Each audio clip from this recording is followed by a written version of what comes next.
Hello friends, it's me, and today let's watch why does POPFLEX keep getting ripped off Style Theory from the StyleTheorists. Together, let's go, let's start. POPFLEX is in legal trouble once again. Did you really think that by threatening to sue me that you'd actually shut me up? But this time, they're going up against a retail giant. They are worth $4 billion. They've got 54,000 employees. They operate 351 stores, and there's probably one at your local mall. But who really holds the power? Style Theory, Style Theory. Hello Internet, welcome to Style Theory, where we refuse to skirt the issue of fashion fairness. Theorists, Hello Internet, welcome to Style Theory. Hi. it's time to pick up our gavels and return to fashion court for the case of POPFLEX v. Dupes. Now, this isn't the first time we've talked about this issue on the channel, or the first time it's involved Cassie Ho, aka Blogilates. I'm going to show you the original of the video that I posted to my socials. This is what I found in the listing. That was my body in a different face. That is so weird. Oh, Cassie, that's not the weirdest thing you're about to go through in this episode. But let me give you a quick timeline recap of how we got here. Back in 2021, Cassie, in the early days of POPFLEX, way before it ever appeared on Taylor 2021 was during the global pandemic period, COVID-19. Swift announced her brand new design, the Pirouette Skirt. It went into production in October and then live for sale the following August. And a Which quick is still COVID-19. Notice that 2020, 2021, 2022, COVID-19, global pandemic, globally. sold out. As part of her promotion, Cassie posted to her IG the details of how she designed this instant bestseller. Amazing, right? Well, yes and no. This kind of massive success can attract the attention of bad actors looking to profit from your hard work. Which leads us to January of 2023. On the 5th, Cassie Which brings is after the global pandemic. Yeah, no more global pandemic.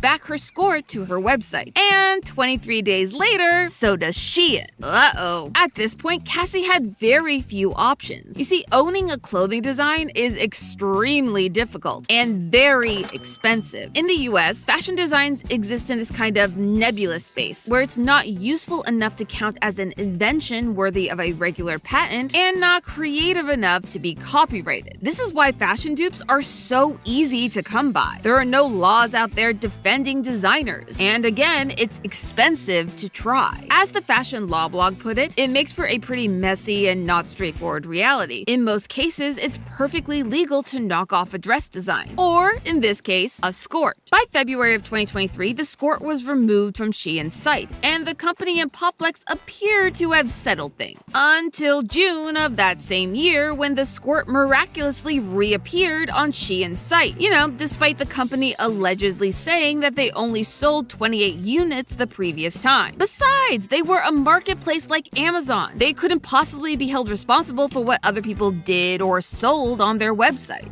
Sure jam. This sparked yet another set of posts from Cassie calling out the injustice of the situation. And lucky for her, karma came through. Despite the difficulty, cost, and legal circus of US patent law, on January 16, 2024, with the help of an intellectual property team of lawyers, Cassie was granted the official patent for her pirouette skirt. Happy birthday indeed.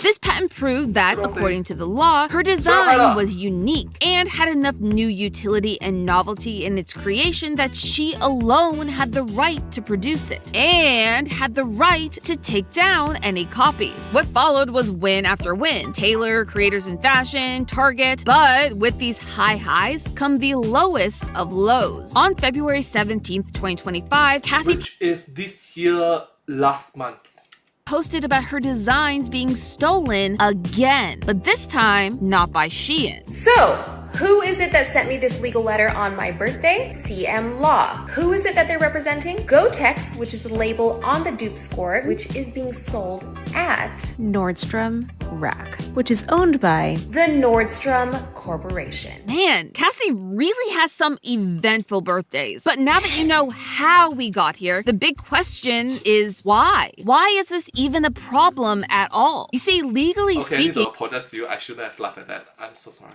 Sorry. And Cassie did everything right. As the holder of the patent for this design, she has every right to reach out to brands that produce a duplicate. So that's the first piece of evidence we need to examine. Was the Gotex skirt a direct copy of the patented design? Well, when you search the Nordstrom Rack site, the skirt is nowhere to be found. But never fear, because my superpower is niche online shopping, and I found the sold-out listing pretty fast. Nothing is ever really deleted on the internet, theorists. Remember that. Let's look at the Okay, that is a very unique superpower, I guess. Sorry.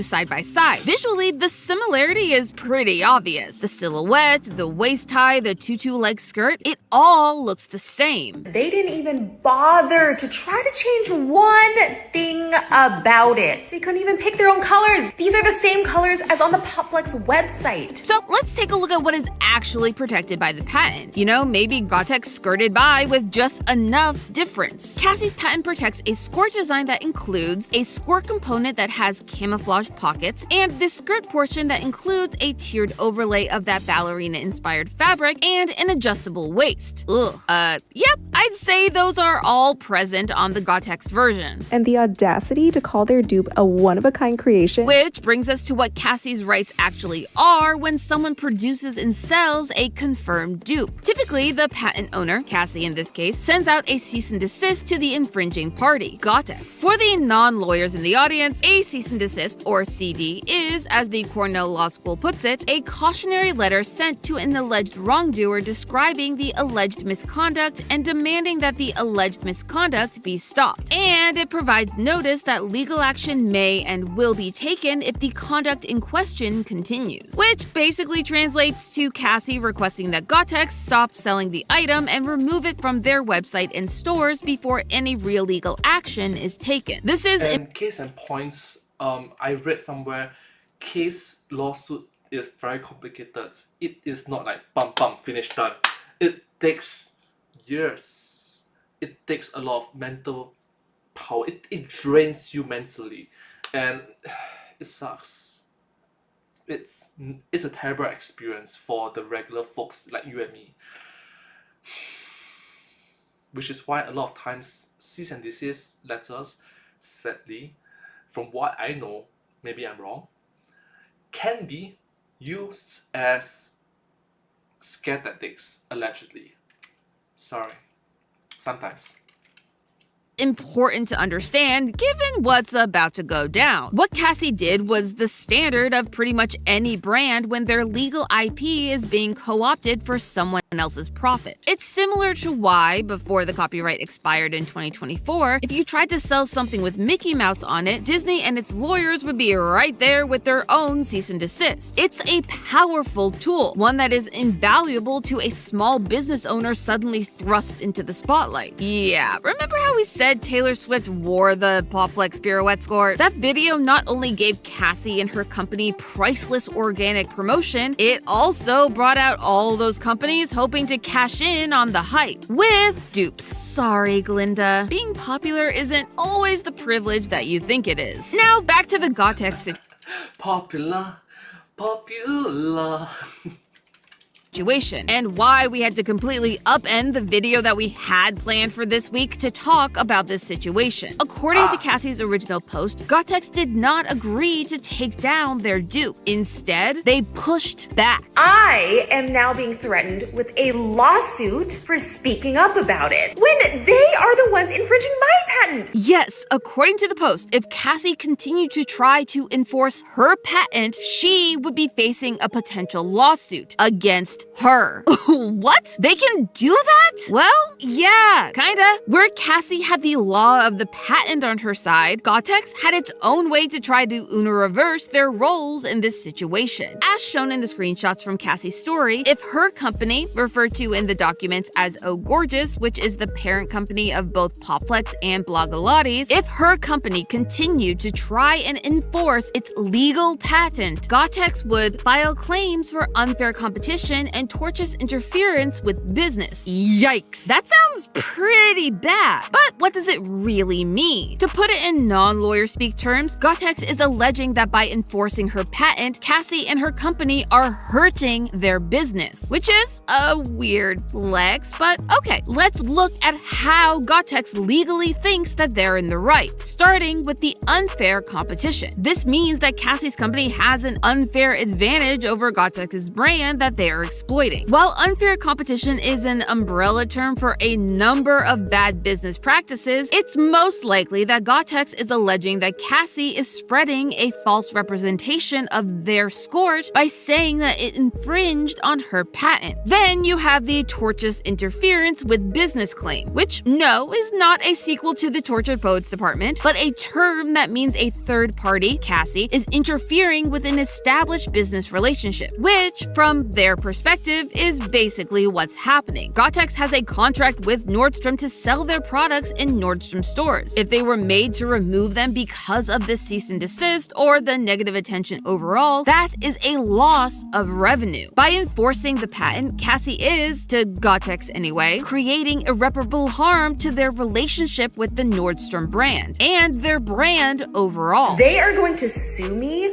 for lying and also for getting in the way of them making money. Are you kidding me? No, Cassie, I am not. Legally, you did everything right and everything that we actually recommended that you do. In our previous episode about Cassie's clash with Shein over a similar dupe situation, we went through all of the legal options available to Cassie when it comes to protecting her design. In the end, we recommended she try to acquire a design patent, and she did. In the US, that's basically the biggest power move a clothing company can pull off. So why did it fail? Because that's what's happening here. Despite doing everything she needed to do by the letter of the law to protect her intellectual property, and despite winning battle after battle with previous dupes, Cassie could still lose the war. But why? Well, from Gotex's perspective, Cassie is a small fish in the retail game. POPFLEX is a tiny e-commerce brand sold straight to consumers with only one retail relationship IRL to its name, whereas Gotex is an international brand that's been in the game since 1956. They have the deals to sell their items in multiple brick-and-mortar stores. They are a traditional, old-school retail brand, and Cassie is just another influencer pretending to be a business. Yet that proves that Gotex has not been paying attention. Instead of being scared silent, Cassie took to her social media, telling her 3.2 million IG followers about the situation, and leading to Gotex having to shut down their comment sections and turn off their mentions on their IG, which kinda leaves the situation in a standoff. Except that we haven't talked about the other player in this situation, Nordstrom itself. Cassie confirmed via her IG stories that the Nordstrom company was also served the original C&D about the dupe, meaning that Nordstrom is aware of the situation, but, as Cassie puts it in her post, has actively decided not to take any responsibility. So the question is, do they have to? Legally, how much responsibility does Nordstrom have over what it sells in its stores? The dupe that started this whole episode was found at a Nordstrom rack, which is a subset of the larger Nordstrom company. It's their second chance option where unsold items from the bigger stores are sold at a huge discount when they cycle out of season, alongside what the company's website refers to as specialty purchase items from many of the top brands at Nordstrom.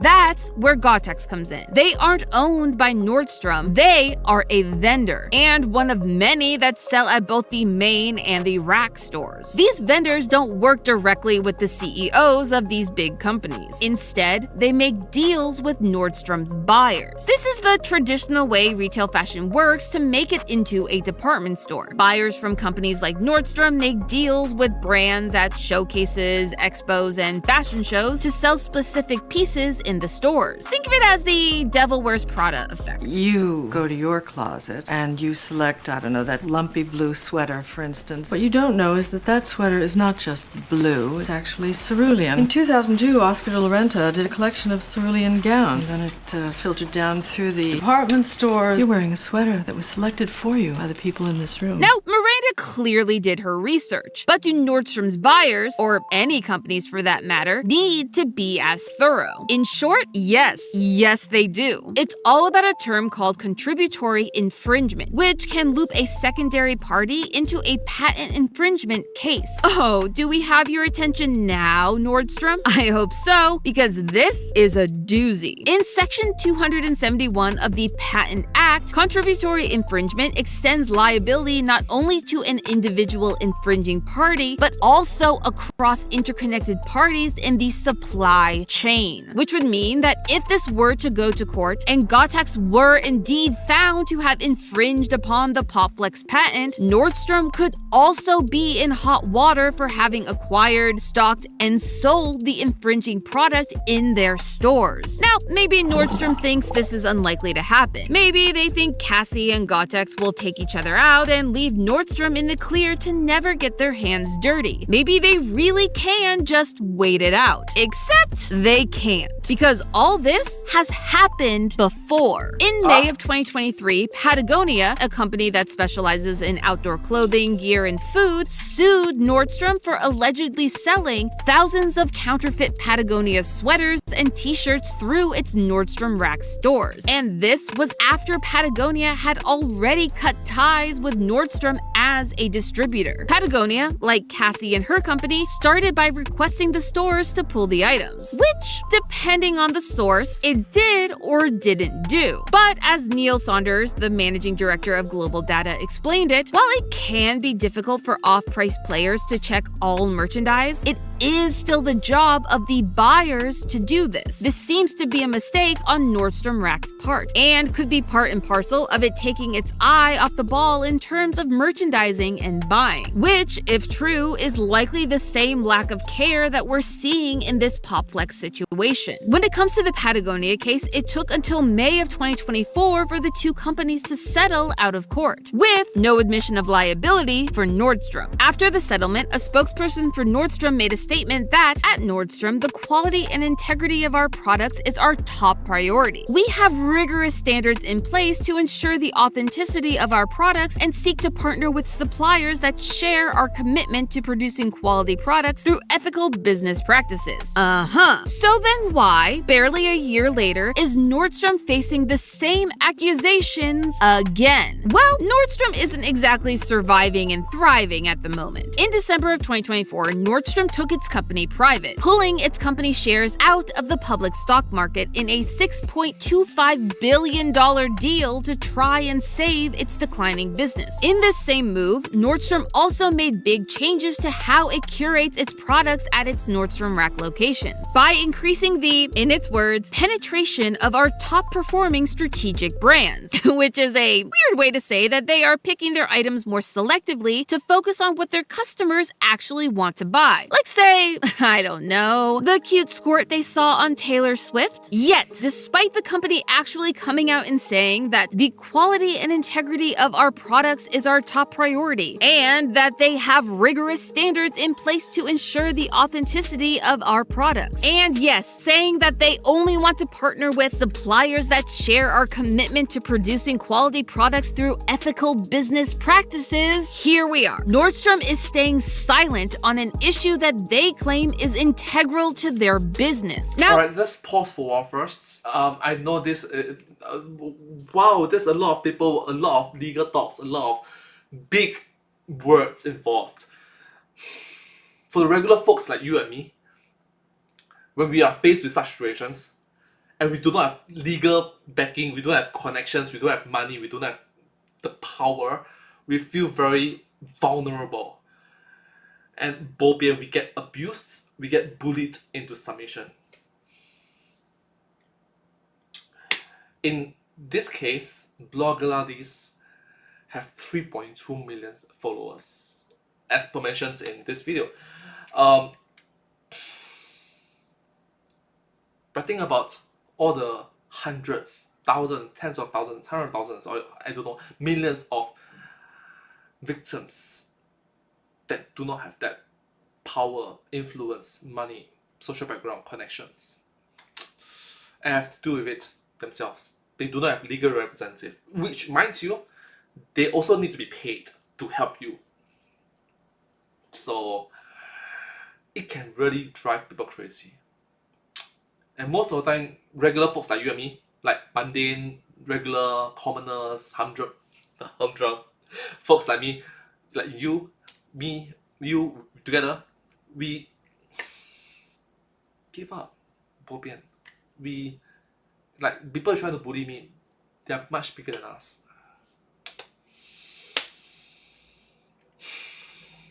It sucks. There is another reason that Cassie, Gotex, and yes, maybe even Nordstrom are doing everything they possibly can to not go to court. It is expensive. The average cost of actually going through with a patent lawsuit can land anywhere from $1.5 to $5 million. Heck, even hiring experts to just assess patent damages can cost $100,000 in legal fees alone. And not to mention about the duration of the lawsuit. It's not like instant bam bam, a few days, a few weeks, not even 1 or 2 months. It can take years of your mental bandwidth, just draining your mental bandwidth for years and years and years. And it will accumulate because lawsuit doesn't just serve as one individual. It just bum, bum, bum, bum, bum.